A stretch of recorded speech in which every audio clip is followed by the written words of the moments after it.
Hi team, today I want to talk to you about ABC players. If you've got a team you're working with, whether it is a community group, a local sports club, a volunteer organisation, or a business, or a public entity, and you're the leader, manager, CEO, owner, whatever, and you want to identify who are the great players, the A players, who are the average ones, the B players, and who are the C players, there's a very easy tool I use, and I draw it up like a matrix.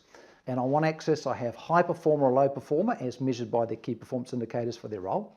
And on the other axis I have live the values or does not live the values. So we've got two aspects there. We've got the quantitative and the qualitative. And most important is the qualitative, the values. So if you've got four quadrants, the person that lives the values and is a high performer, they're an A player. Easy, right? Reward, recognise, promote, whatever you need to do. The ones that are living the values and poor performers, not hitting their numbers, are what I call a B1. And those people need some help. They're either in the wrong role or they need some training. If you try to train them, upskill them, they still can't become an A player, probably you've made a hiring error, particularly if you don't have another role for them. So that's what you do with B1s. C players, very easy. C players are people that are not living the values and they're not performing. Pretty simple, free up their future. Give them opportunity, hopefully with a competitor down the road. The interesting ones are what we call the B2s, which are high performers but not living the values. And I see this in sales teams where you get maybe 5 or 6 salespeople in the team, maybe more, and they have one person in the team hitting all the numbers, the other people in the team are not hitting the numbers. This person though does not live the values. What do you do with that person? You got to shoot him. You got to shoot a hostage because you've said as the leader of your team that these values are very important and we've all got to live them. You've got one person not living them but they're performing.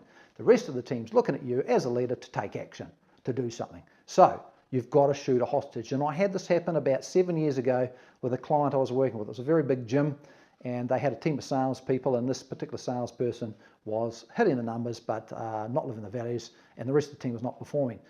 I kept talking to the CEO about it and saying, look, you've got to get rid of this person. You've got to shoot them. Finally, when the CEO did that, the rest of the team flourished like flowers and all of a sudden they were hitting the numbers because they all lived the values. So as a leader, your number one thing is obviously to free up anybody's future that's not living the values and to make sure that you've got people that live in the values that are highly trained so they can be an A player.